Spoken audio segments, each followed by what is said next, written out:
Hi, I'm Billy Aronson, and you're watching a show where nostalgia comes alive. It's Jake's Happy Nostalgia Show. Roll it! Welcome to Jake's Happy Nostalgia Show, where nostalgia comes alive. Join Jake and his friends on a journey through pop culture of the past, where they interview professionals in the worlds of acting, directing, writing, puppeteering, and so much more. Who will they be chatting with today? Find out in this Jake's Happy Nostalgia Show episode. Hello, everyone. Welcome to this episode of Jake's Happy Nostalgia Show, the podcast where nostalgia comes alive. Happy here with us. Thank you for joining. As always, I'm your host, Jake Duffenbaugh. With me today, as always, our co-hosts, Chris Bixby and Matt Bingle. How are you guys? Doing good. Hi, everyone. Great. Hi, folks. How you doing, Jake? Doing great, Matt. As always, thank you for asking. Yes, we had a wonderful interview. We know you folks will enjoy this one. Oh, yes, absolutely. Yes. Jake, why don't you tell everyone a little bit about it? Thank you, Chris. Yeah, this is such a wonderful chat that you're all about to see. As always, as we always say, but this one, it was so special. Today's guests we have for today are Barbara Irwin, Tony Buttino Sr., and Pam Johnson. Yes, we have three joining with us. Today's discussion that we'll be touch base on to one of the most iconic children's series of all time, Reading Rainbow. We'll discuss throughout their involvement of the series, which includes Tony as one of the co-creators of the series, working with LeVar Burton, and we're also going to talk about the Reading Rainbow book that they're co-authors, which recently came out, Creating Reading Rainbow, the Untold Story of a Beloved children's series, and a lot more throughout this wonderful episode. Enjoy the chat. See you then.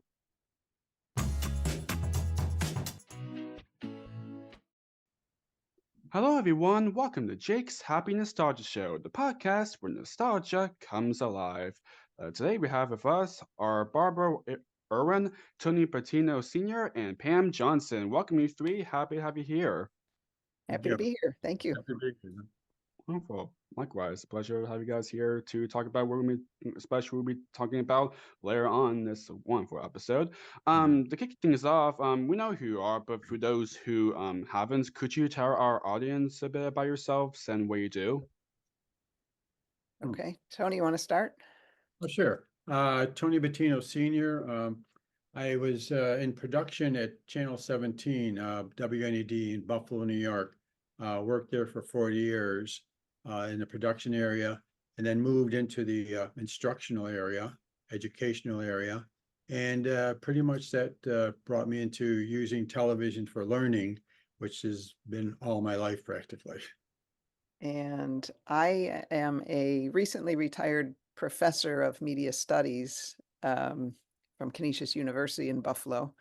But prior to my academic career, I was a Reading Rainbow project assistant, and that's where I met Tony and Pam.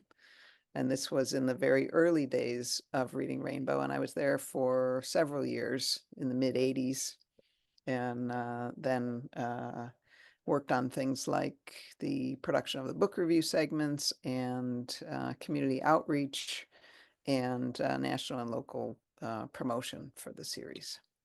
Yeah, and I'm Pam Johnson, and I work today at the Corporation for Public Broadcasting, located in Washington, D.C., and I I'm the executive director of a national initiative called Ready to Learn, which is about early learning and school readiness for children through media, through public media in particular, and it's a partnership between the Corporation for Public Broadcasting and PBS Kids and many producers across the country. And of course, our local public television stations everywhere across the country and many others who help us build content and games for kids and other resources for their families and teachers and community members and so forth. So that's the work I do. And then, and that whole thing is a major effort and funded by the United States Congress, and it's administered by the U.S. Department of Education. So it's a wonderful initiative of public media. And then I began as an intern working with Tony Buttino in the early 1980s. And so I have dedicated my career to learning through public broadcasting and much like Barb expressed, was working with Tony on many of the early initiatives leading up to making the case, proving the need, paving the way to Reading Rainbow, and also worked on Reading Rainbow because the last role I held at WNED PBS, which is today called Buffalo Toronto Public Media. The last role I held there was Vice President for Education and Community Engagement. That was before I headed to the Corporation for Public Broadcasting. So I, like Tony, dedicated my career to learning through public media. Nice. Interesting. Very interesting. So for the three of you, what were your childhoods like and how did you grow up? Barb, you try it this time. Tony, I was thinking about Born in a Log Cabin as he asked the question. What was my child? I had a fun childhood, I guess. I lived in the suburbs of Buffalo with my parents and my older brother, and just had a lot of fun. Was good at school, but also loved being outside and playing, and took up tennis and did a lot of fun things. So I didn't expect that question. I guess that's a fun question, but I'll let Tony and Pam jump in here, and maybe I'll think of something else while they're talking. I'll give you some. There's a chapter in the book called Born in a Log Cabin, which I kind of wrote about actually answering your question, to tell you the truth. Born in a neighborhood area, walked to school, public school, then came back and moved. There it is. There it is. Yeah. Oh, what a shameless plug. We'll take it.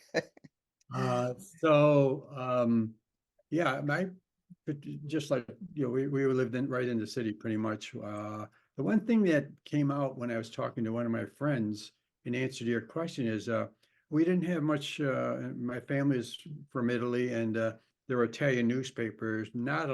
Hardly any books. I hardly brought a book to school or from school. Didn't have any books around the house, and I was talking to one of my friends in the neighborhood, and we were talking about this, and we said, well, how did we learn to read? Because I was a good reader. I was one of those kids that always would raise his hand when they said, who wants to read? I said, yeah, I do. So I became a good reader, and pretty much through the school.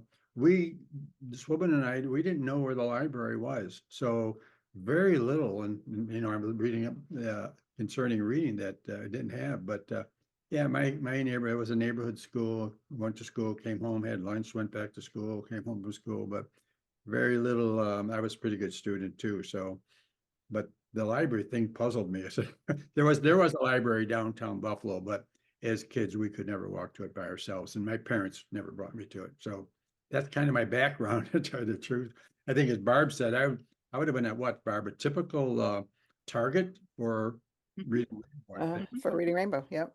Mhm. Yeah. Yeah. I had a lovely childhood, really, I guess, fortunate. We talk a lot about family love and the role of, parents and family and supporting kids. It's a theme that kind of runs through some of the voices and messages shared in the book. And I'm just, my parents were teachers at a high school, and growing up, we had a lot of great home adventures and close-knit family, and a brother and younger sister, a lot of fun, a lot of activities. So a wonderful childhood. And I would say that, maybe a philosophy in our house was, that everything is an opportunity for learning, right? And my parents often, because they were teachers, they actually were English teachers, would say, it doesn't matter what you read as long as you're reading. We'll be happy if you're reading the newspaper, if you're reading a magazine, if you're looking at something that's of fun to you. That's great. You're reading. That's awesome. Absolutely. Mhm. Wonderful. Very nice. So now for Barbara and Pam, our discussion today is all about Reading Rainbow and the new book. Starting off with the series, how were the two of you first exposed to the show? Well, I started, as Pam did, as an intern at WNED PBS, which is our Buffalo Public Television station. I was in graduate school at the time, and so I probably had read something in the newspaper about Reading Rainbow prior to my internship, but I didn't know a lot about it. And it was, for me, I mentioned this in the book. For me, it was my kind of indoctrination into the world of public media when I was interning, and then I got hired after that internship, and it was just, for me, it was just a great thing to see how television could be used for something so positive. And that was kind of a theme throughout my academic career, teaching media studies, to talk about media literacy and how important it is for people to understand how what goes into the production of quality media, and the positive influences that good media can have, because we hear so much about the negatives. So I loved Reading Rainbow. It was so much fun to be working on it. The community outreach that I did was Tony and Pam came up with this idea to have a Reading Rainbow van that would travel around to parks and summer programs and libraries. And Oh, wow. so I did that for several summers, and it was just great fun introducing children to the series, or for kids who knew the series that would come to the van, having all of the books available, reading stories to the kids, showing them an episode of Reading Rainbow, talking with them about it. They all got balloons at the end, which was great fun for them. So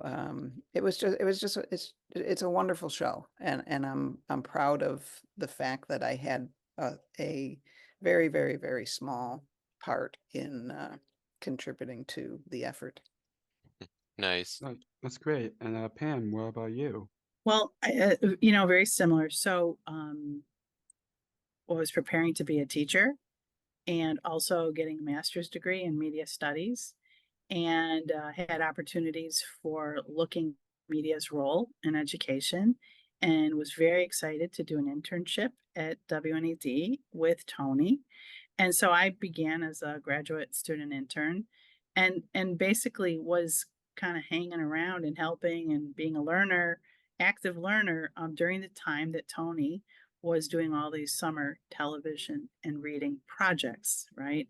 Like Ride the Reading Rocket, which was a precursor to Reading Rainbow, or like the Television Library Club and so forth. So I actually supported those summer activities. So learning about and seeing the media, seeing the local productions, seeing the knitting together of TV and reading, and all the great work that Tony was doing, reaching out to teachers and reading teachers, as well as public librarians and school librarians. And so I was in there doing that. And then as Tony was having success, taking his concepts and his ideas to, let's say, a pilot program for Reading Rainbow, and then a series for Reading Rainbow, I was kind of inching along in my career too, my very early career, elements, kind of being a support, like an associate to the national production that was taking shape, literally taking flight in Buffalo. Nice. Wonderful. It's actually kind of a perfect transition to you, Tony. Speaking of the series, of course, you're one of the co-creators. What was kind of your part in creating the series? It began a lot earlier. I was interested in doing instructional television awareness. So we did quite a few campaigns about promoting the idea of television for learning in schools. So we did a few years of that. And then at one point in 1977, I pretty much decided maybe we could focus on one curricular area. And so I asked the General Assembly of our school people. There were about 50 people at a meeting. I did a little survey about, what if we did choose one particular area, what would it be? And then it was a multiple choice. I had reading, math, I had algebra, this and that. And I pretty much hinted at reading being the one I would want. And sure enough, reading became the focus of the years. That was in probably 1977, as a matter of fact, the fall of 77, after doing quite a few years of instructional television. And my background as a producer and a director, as I looked into it, the idea of reading, I came across this, the principle that, children do not read during the summer months. There would be a way to use television to kind of bridge that gap, the summer reading gap. And indeed, we started using some programs that were already in mix.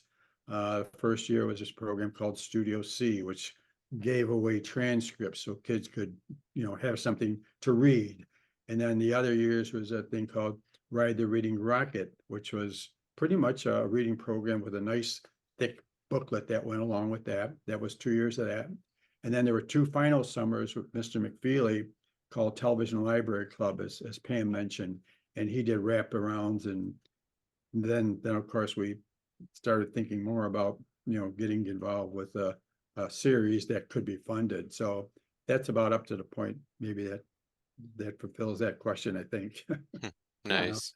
Perfect. Thank you. Nice. So now, what was working with LeVar Burton like, and can you share any of your fondest memories from working with him? Yeah, it's interesting. And I think Barb has a story about when we did the pilot. And I bring that up because none of us in the crew, the producers that I hired, the production people, none of us had met him at all. And Barb will fill you in on how we got going with that. Barb, if you want to do that, and then I'll talk a little about. Okay. So there are a bunch of names that were being tossed around because Tony wanted a host for the show, and he wanted a host like Mr. Rogers. And Tony can tell you about his meeting with Fred Rogers. But LeVar was in New York City, and he was appearing on a television program, local news program in New York called Live at 5. And one of the associate producers of Reading Rainbow, Lynn Gannick, saw that LeVar was going to be on, and he called Cecily Truitt and Larry Lancet, the producer directors, and said, let's watch Live at 5. LeVar Burton's going to be on. And obviously they knew of LeVar from his career up to that point and Roots. This was not too long after the great success of Roots. So they tuned in, and Cecily immediately called Lynn back and said, go get LeVar. We want LeVar. So LeVar was on his way to a whitewater rafting trip on the Zambezi River. He was leaving New York to go there. And so Lynn reached out to his manager, Dolores Robinson, talked with her about it, did talk with LeVar, and LeVar said, this makes perfect sense to me. I'm very interested in doing something that, why to motivate kids to read. This makes perfect sense. So count me in. So LeVar went to Africa, did his Zambezi River whitewater rafting thing, came back to New York, car picked him up and drove him directly to the set for the pilot taping. So as Tony said, nobody had ever met him before this, but he arrived on set, and Cecily said, what can we do for you? Is there anything that we can get you? And LeVar said, I would really like to have a glass of orange juice and a toothbrush. And so that was then they went into production. So Tony was on the scene for that.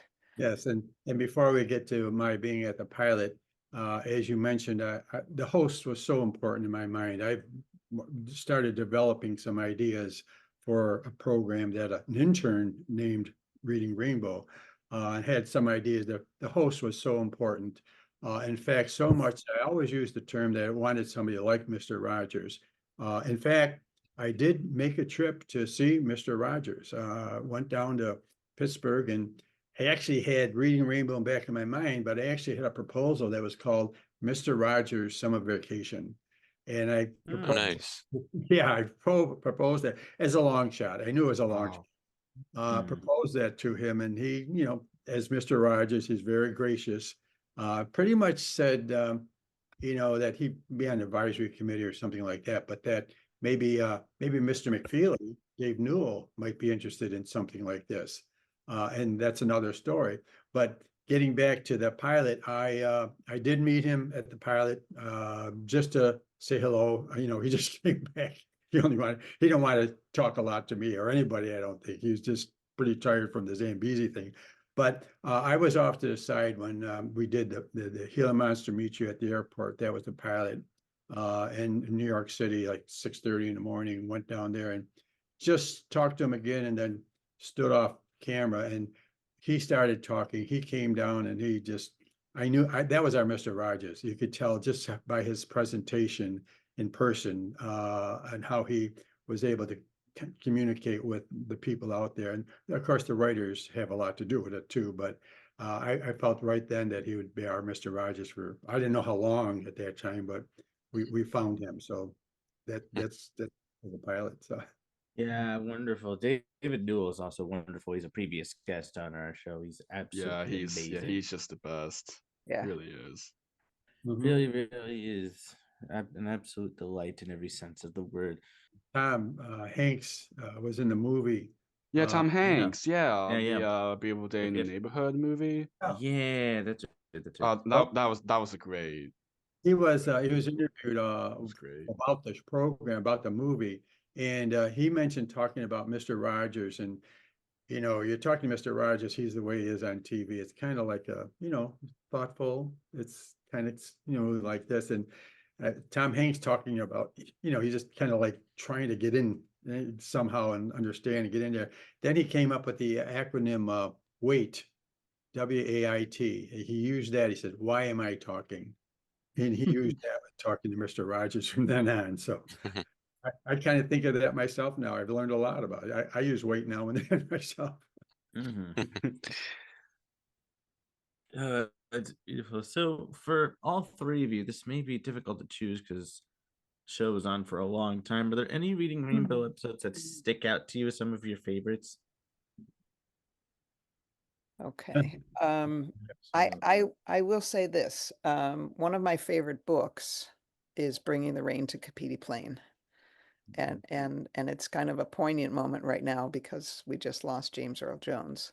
Right. Yeah. Yes. Who narrated that episode so eloquently. So that's always been a favorite of mine. It's a beautifully illustrated book.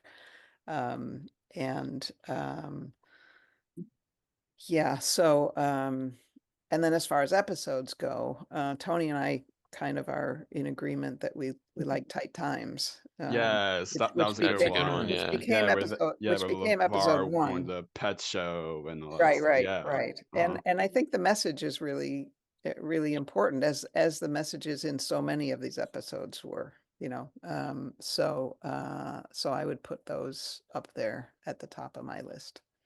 Nice. Mine also, those Tight Times. Yeah. Oh, that's cool. Yeah, Just happen nice. to have a few books standing by here, and Oh, that's Black and awesome. White book, a beautiful story, humorous, family. I love the family idea at the end where there's the group hug, and the little boy said, "I didn't know dads cried." So that's my favorite book. And the whole thing about the pet rocks and things, the interviews that they did on the very first program. In fact, that was the first program that was broadcast, right, Barb? Right. That was episode one. Yep. Yeah. It wasn't the first one produced, but it was in there. And then PBS decided to air that particular program as number one, which is, I thought, a very nice start. Yeah. Nice. How about you? And it Pam? had that great library segment too with Check It Out. Check it out. Oh yeah. Yeah.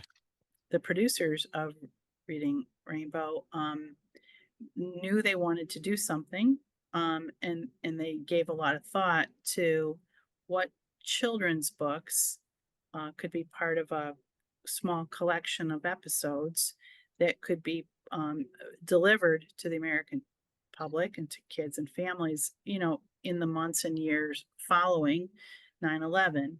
So there was a collection of books that were carefully chosen, like The Tin Forest, Max, Enemy Pie, Our Big Home, and Earth Poem. So like four special books got selected, and they were each one of the feature books of an episode.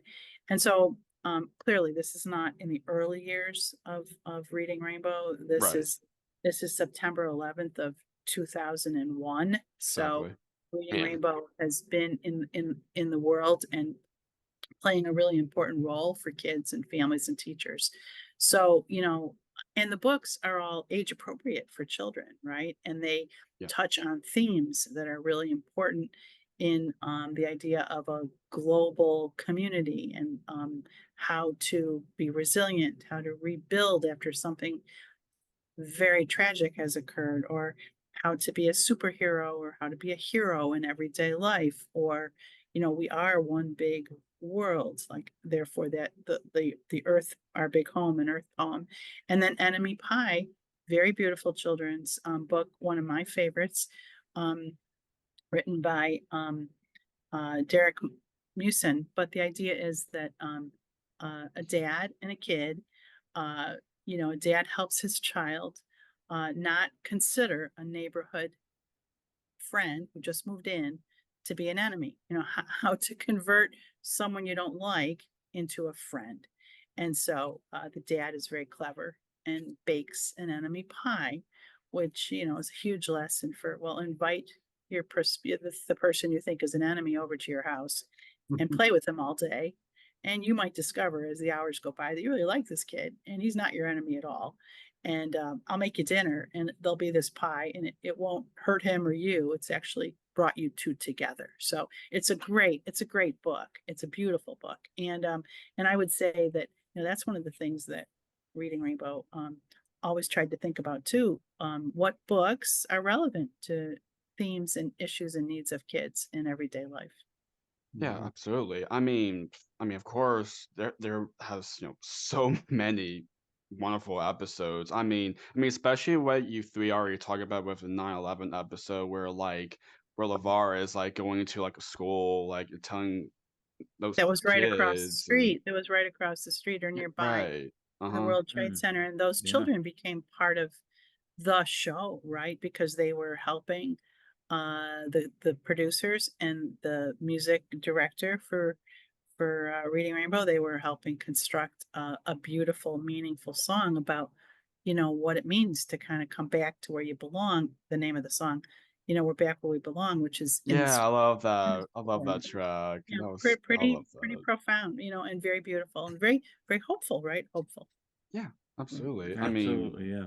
If you give a mouse a cookie, Oh yeah, right. Classic. the one where that episode where like LeVar is like bowling, where it featured that story, and another one where he went to like a Pennsylvania zoo of the where with the gosh, the Imogenes antlers. Was that the Mhm. was it or It could have been that. It could have Yeah. been that probably. And in the one episode that like LeVar like went to like a cave or something, Stella and Luna? it featured like one of those magic school bus books. Yep. Magic school bus inside the earth. One that comes Yeah. to mind is Florence and Eric Take the Cake, where LeVar goes to a bakery. Yeah. That's one that Right. definitely comes to mind for me. Yeah. There's Yeah, the Batcave one, the Stella Luna and the Hill of Fire are just examples of where television can go, where a lot of people can't go. I mean, LeVar was there when the volcano was erupting. How many people experienced that? And they had to take all kinds of shots to go down in the Batcave there. The book Oh, is yeah, yeah. called. And that brings up the point that aside from the host, we had the producers that I heard had to pick, good literature. I mean, that's the whole story. And you're all talking about some books that are very popular now because of Reading Rainbow, really. So, Absolutely. And like and a couple others were like were Kermit and I Kevin was just gonna Kevin mention that one. Clash, Oh, Kevin, love Kevin. where like It's Yeah. Kevin like separate has episodes, has a mind puppet you. of the of puppet version of LeVar. and speaking of Kermit, there's the one where, and we're trying to show one of the last things I had, and not last but least, but was to kind of make the library a fun place, a place Yeah. not Yeah. so they had Kermit in the library of the one of the shows, or LeVar interviewed him, and it's called Pig is Perfect, I think was the book. Just Yeah, I think Kermit was kind of like shy to talk about it to LeVar or something like Yes, that. of course he was. the pigs they came up with some pretty funny lines in that, but that whole day, everything a lot centered around the book. Whatever the book was about, my producers were smart enough to try to go not only for a field trip, but do a whole location there. I think they did that in Tar Beach, is it called? Barb, where they're on top of the Yeah, in New York, yeah. New York City. Top I of the mean, they apartment were building. there. They got the book and they pretty much used a theme. And I always want to mention the writers. And one of them in particular, Ellen Schechter, did the pilot. She wrote the pilot, and I was, as a co-executive producer, able to look at all the scripts and had some responses to that. But she really had she wanted to know the way LeVar was. She really wanted to get in his head to know how he approaches things, so that when she would be writing things, it would be him, not her. And it turned out, all of the writers turned out to be good writers for all the programs. We were really fortunate to have good writers. And some of them didn't start out as writers. The production people that have been there for a long time started out as, maybe in the crew of some sort. And then they moved up into some other area. And then they moved up, and Bonnie Krause happened to be an associate who knew a lot about books, and she became a writer. So my hat's off to writers. Yep. So now, because Reading Rainbow is a reading show, how important is it to have a show that children can learn from while watching? How important? Well, the Reading Rainbow series started as just a summer series. I mean, they were like, we got, I don't know, money for about 15 programs, and those were made and repeated and repeated. And the important thing is, correct me if I'm wrong, girls, but there were like 6.5 million viewers during a week in the first season. So I think that's pretty high and pretty important, pretty impressive for me. Anyway, that was the first season. I'd Who say knows, so. over 26 years, the kind of combination of children that came up and watched the programs as new generations came about. So we had the president of the International Reading Association here in Buffalo. He went to was at the professor at the University of Buffalo. So as I'm kicking around ideas had all kinds of committees. As I'm kicking around some ideas about committees, I'm thinking, well, maybe using words, but the electric company did that. And we're talking about this. And all of a sudden, Bill Eller, the president of the International Reading Association, just said, why don't we do what television does best? Why don't we just motivate kids to read? We motivate kids to read, and I'll show you a better reader. And I said, oh, okay, let's try that. So that was kind of our mission, just motivating them and just doing something nice with the literature, and kids seeing that and saying, oh, they go to libraries and they don't always know the name of the title, but the librarians know who they're talking about when they say, it was about this pig, oh, perfect, a pig, So I think we did a lot. Mhm. Oh, that's awesome. That's Mhm. wonderful. I mean, going back to like how the series was, where like if every episode really we would have like someone like reading the of each book for just for those type of episodes. I've discovered like some of them that like, I mean, as three of us know those names, I got to like read some of the books for the series, which is pretty cool. Fran Brill got to read the Dive to the Coral Reefs, which to those who the no friend was originally a Muppet performer, now retired, who did Prairie Dawn and Zoe on Sesame Zoe, yep. Street, and even Jim Cummings did, Mhm. and And Fred I mean, Newman, and friend of ours, a Al friend of Roker ours. and Lynn Thigpen. Yeah, Such totally. wonderful. And Al Roker, we were really we invited Al Roker to help us celebrate the book, and Oh wow. he was narrator of Hail to Mail, right? And so Yep. and he has a fondness for Reading Rainbow. He has grown children now, but when they were growing up, they enjoyed Reading Rainbow in their house too. So you can that there's this beautiful part of the book, which is a full book list, a full overview of all the episodes, and the ability to see all the titles of the books, whether they be feature books or review books, and also to be reminded of who were those special voices. I mean, it's awesome. I mean, it's like Tony says it's this incredible library, this incredible collection, and a lot of celebrities stepped up to help make it Which is wonderful. unique and special. Right. Hey, Yeah. Barbara, tell them about James Earl Jones. Speaking of celebrity, passed away. Yeah. He was scheduled to do his reading of Kapiti Plain, and called the producers and said, "Can I have a little bit more time to prepare?" Because it was so important to him to get it right. And I mean, you think about James Earl Jones and his voice, and what could he possibly do that wouldn't be wonderful? But this is how seriously the celebrity narrators took their role in reading these books. And I mean, Reading Rainbow was a phenomenon at the time, and it was something that everybody loved, and these people really took that role of narrator very very seriously, took it to heart, and said, we got to get this right. Nice. Absolutely. Yeah, absolutely. Tony, going back to what you were saying earlier, 6.5 million people watching that first season. That by premiere that time around there, yeah. For 1983 numbers, that is legitimately huge. impressive.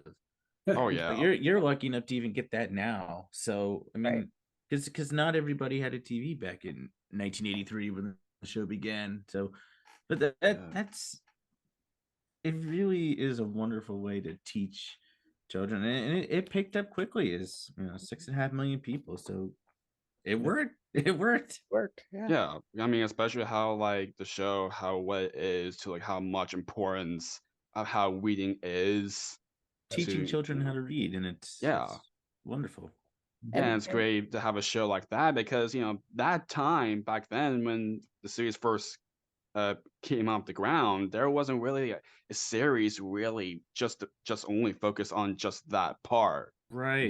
And it's great to for you guys to kind of get that going and get it out in the world. Yeah. Well, it's when you think about television and reading back in the 80s, I think Barb mentioned something about negativity, and I'm thinking, oh my goodness, I got this idea, but I have to talk to reading teachers about television. I need to talk about librarians about television, and I was fairly concerned that I was going to be kicked out of libraries and all that kind of stuff. But it's interesting because we did the first summer with the program called Studio C, and we talked with the libraries, the main library, and the summer did not go very well. In fact, I got a letter from Diane Chrisman, who was at the Buffalo Public Library, and her letter pretty much agreed with me. We didn't have a lot of support this way. We didn't have the TV sets. We didn't have a lot of kids participate. And she was agreeing with me. Then she says, but I see the potential. And she says, I want to do it again. Let me know when the next meeting is. And I'm thinking, Well, okay. Oh, she also said I think at the bottom line of her letter was pretty much, she's going to deliver 50 libraries next summer. I said, oh, okay. Well, Wow. you're willing to do that? Let's do it again. Otherwise, I'm thinking this thing did not work out very well, but fortunately, somebody like her, reading teachers that just think about the kids. They basically were thinking, yeah, well, let's try this. Television could do certain things and maybe this will work. So probably if it weren't for her, we probably wouldn't have Reading Rainbow, but her and many others that were enthused about using media to teach kids how to read. So it worked out, as you know. Absolutely. But yeah, I'm James, rest of soul. Yeah, Yes, Absolutely. absolutely.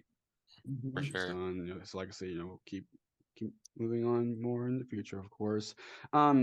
So now, of course, how does it feel that, we Rainbow, after 41 years, anniversary, and the show is still, still gets talked about like so frequently, and the show has, such a huge following after all these years, and when it recently also has its own documentary that came out years later. So what is it like for three of you kind of feel like the people are still cared about the series, and how did how like you know Well, I'll what's get that? things started. And when I was teaching, I taught a course in media and children.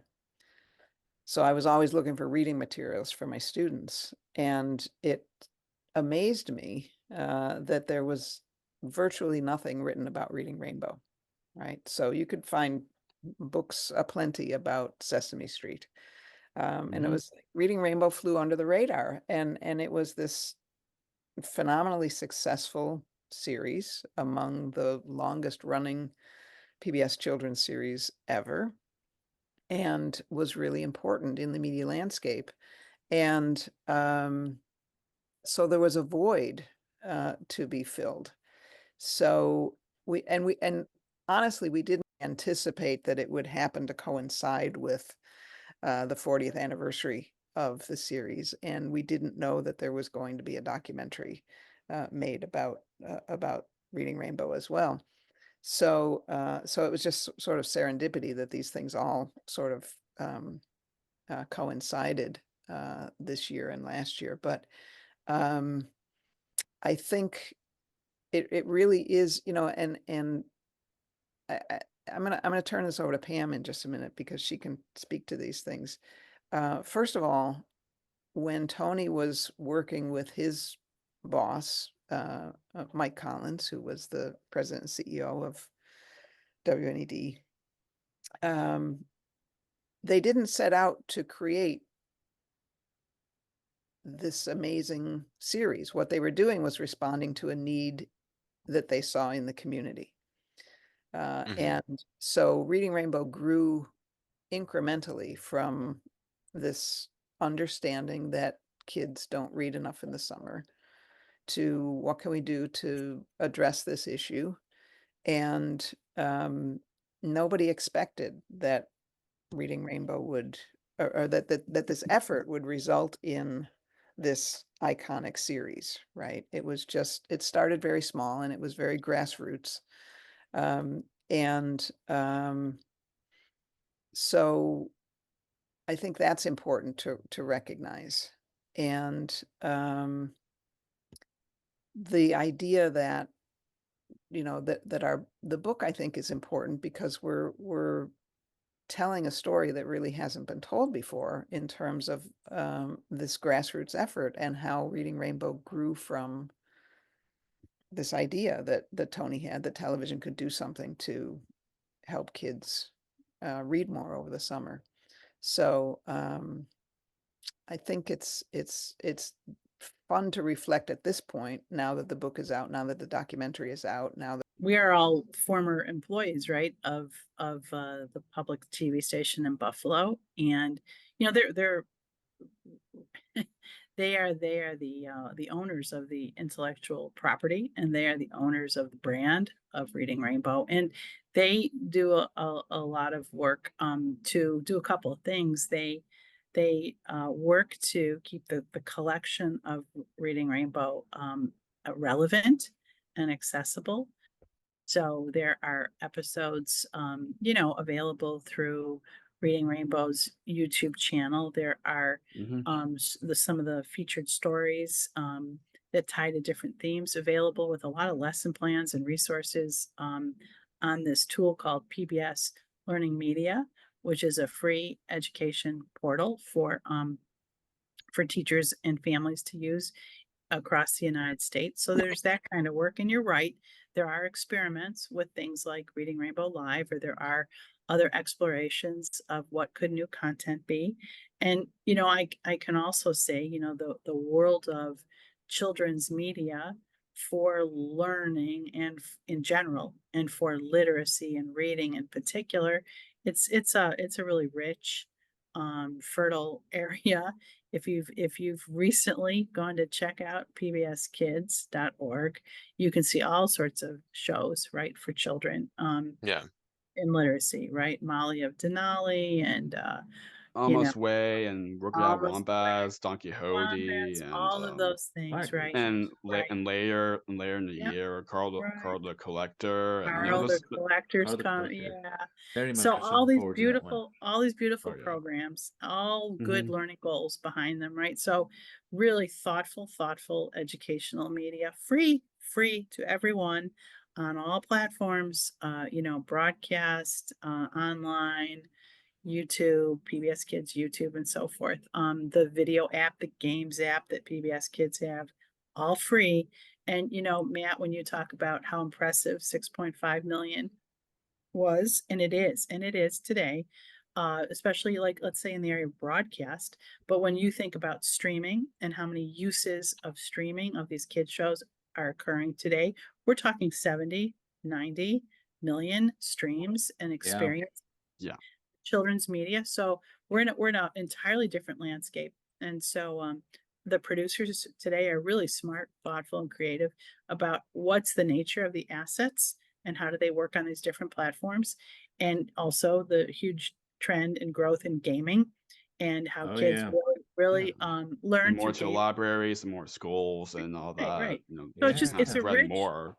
it's a rich, Great. fertile, really rich and fertile ground. So a lot is happening. Absolutely. And Absolutely. even, And and even with games like 20, 25 years ago, I don't know if our younger folks like around us will remember those old point and click educational games from like Humongous Entertainment and all that. Those right. were really educational too. But yeah, Yeah. it's everything. It's just really come a long way in terms of like educational content, not just with broadcasting, but so much in general, all aspects. Yeah. It's Yeah, interesting and how it's come a long way. yeah, I mean, and we look at ourselves kind of, we treasure Reading Rainbow. We think it did something phenomenal. We think Oh it yeah. can continue to do something phenomenal and hopefully be reborn in different years, etc., in the future. So we are always optimistic about that. But if you think about the continuum, right, of what's happened, like what we're talking about now, the continuum and growth of types of content Franchise. Right. through PBS Kids in particular, where it is non-commercial, where it's not about selling anything or product, it's about learning. We're part of a giant continuum of service through media for kids and learning through media. Exactly. Absolutely.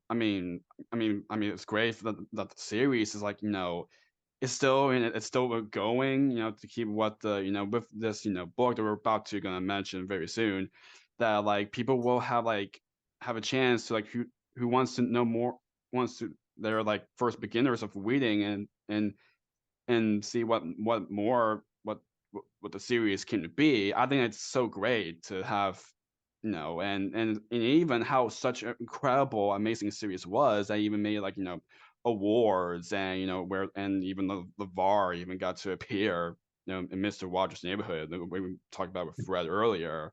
It's such a rich series that it happened back then, that people just so like glued to when it comes to like reading shows to get children to keep learning for more generations to come. You know, which is wonderful. You know. It Yeah. is. Yeah, I agree. It's kind of like having a good library of books. This is a good library of videos that include books. 155 programs and probably 4 books on each program that added up to a pretty good library of everything. Oh Exactly. yeah. Before I forget, Totally. it was also the most, well, at that time, in 83 or 84, the most used television program in classrooms. And that, to me, that's a major accomplishment. That's wonderful. Absolutely. That's wonderful. Oh, they're teaching it when it's in the classroom, but That's Yeah. that's another I love, statistic.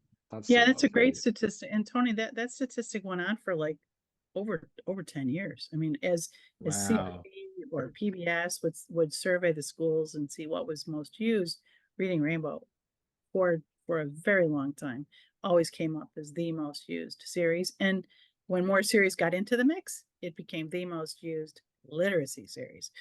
So Yeah. yeah. Absolutely. That's wonderful. Definitely. Absolutely. So moving on to the book, Creating Reading Rainbow, the Untold Story of a Beloved Children's Series. What went into writing a book that covers this iconic show? It was important for us to talk with as many people as we could who were involved in the early history and development of Reading Rainbow. So we did a lot of interviews with Ellen Schechter, the first writer, and the producers and directors, and also people in the local in local communities, educators and librarians and people who grew up watching Reading Rainbow and getting those firsthand accounts. That was really important. And then we also had access to a lot of archival materials that trace the history back. And Tony's a great archivist himself. And then we had WNED PBS files that we were able to pour through. And then we had Tony. And so in many ways, we look at what many parts of the book as kind of an oral history from Tony, the co-creator of this series. And it was very important to document all of this. And it's, it's information that people just don't know about Reading Rainbow. So those firsthand accounts were really important. Barb, that as I started writing, I was writing for the year 1959 when I became a volunteer at Channel 17. And I'm writing from that, and all of a sudden I'm 59, 60, going on the air with Channel 17, supporting it in some way, mostly because it's instructional television. At that time, the schools were involved and paid a certain amount per student to keep those programs on.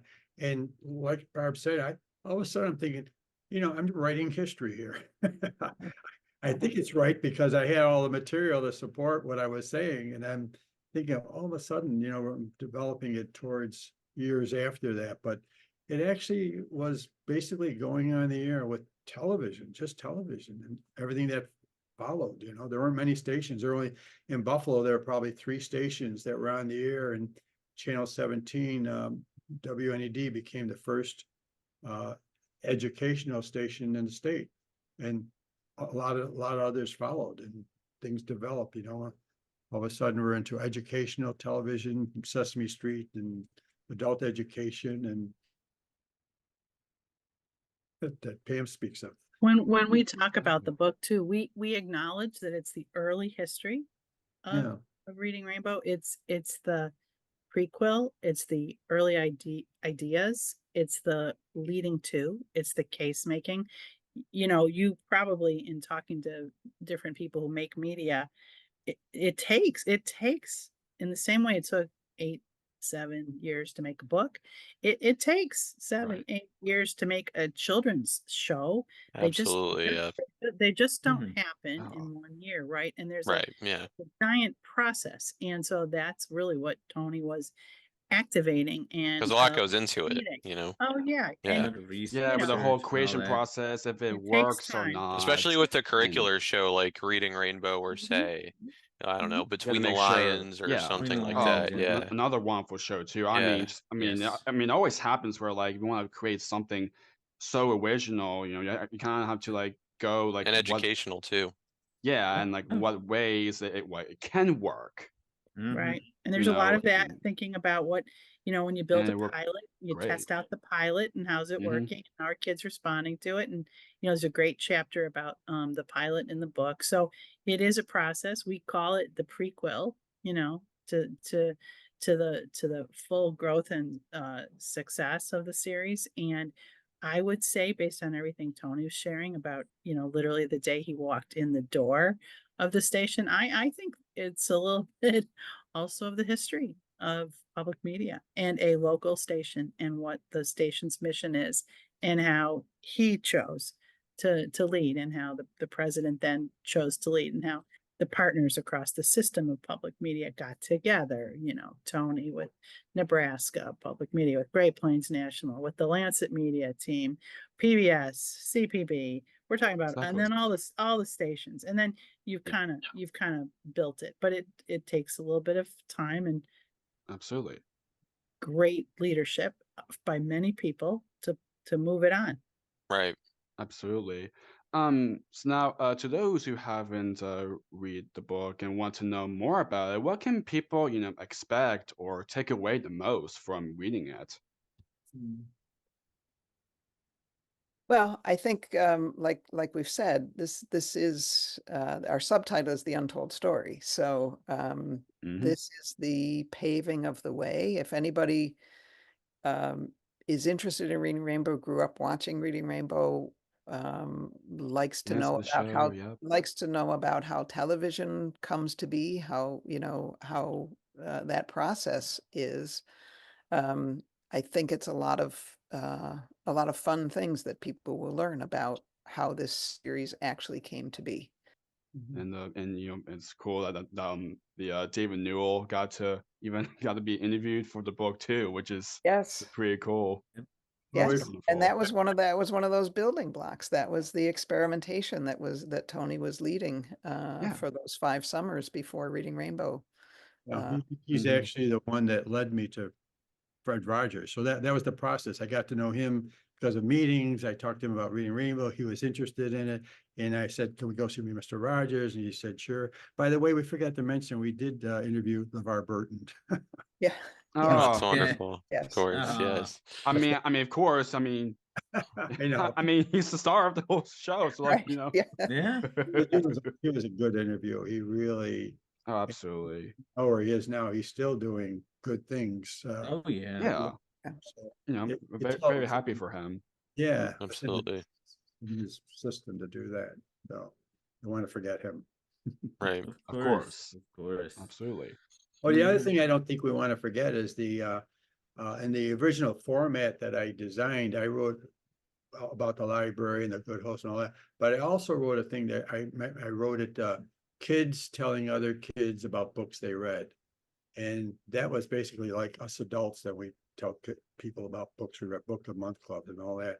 Yeah, And yeah. in the book reviews. So here's these kids talking, and quite well done. Three or so kids talking about 3 different books about books they read, and that's become quite a story, I think, too. I think Absolutely. it's like seeing kids tell them, kids like them, for example, about Which is wonderful.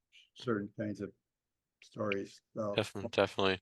And there's a chapter in the book specifically about the book review segments and how those happened. Nice. Wonderful. The producers talk about each program being like a perfectly crafted gem, right? That every Reading Rainbow episode, took on its special traits and characteristics based on the feature book and where that book would lead the exploration or the adventure. And how creative all the producers were in thinking about how to make the show special and how to take kids on a journey and kind of see all sorts of possibilities through the show. And LeVar was the beautiful leader of that journey, and children really connected and related to it and had an experience, and they were taken somewhere they might not normally go on their own. And the book kind of opened up, and the books opened up worlds of possibilities for them. And I think that's why it touches everybody today, because people had a deep relationship with the books, with the show, with LeVar, and their parents trusted it and their teachers trusted it. So kids were seeing it at home. They were also seeing it in school. So it just was surrounding them. It was just a part of their daily life and their culture. And that's, why it's got this great legacy for folks. Speaking of that, I think we really hit a highlight when the publishers and were putting that seal of approval, the Reading Rainbow book on the books. Wow. Kids would go and say, "Oh, it's a Reading Rainbow book," Big deal. Bobby That's said, great. "Oh, it's like the seal of approval for reading," right? Pretty much, yeah. Mhm. Yeah, as yes. the theme lyric says, I can go anywhere. Like as you said, books really open a huge world of possibilities. So Yeah. genuinely do. So speaking of books, to those who want to check out the book, where can people purchase a copy? Anywhere books are sold. Wonderful. So Yeah, y'all who Yes. are Go watching, anywhere. listening, everything will be in the description down below, so y'all can give a purchase, and hope y'all will enjoy reading this wonderful book that I'm sure you all will enjoy as much as I do. Absolutely. So to you. wrap this up, this podcast is called Jake's Happy Nostalgia Show. When you think of nostalgia, what do you think of, or how do you define the word nostalgia? And I guess, the three of you could give your kind of points on that. There's nostalgia is something, you look back at fondly and you have warm regard for. And, it's just a part of something that was important to past experiences. And I would just say we're very fortunate that Reading Rainbow ultimately has had that effect on people.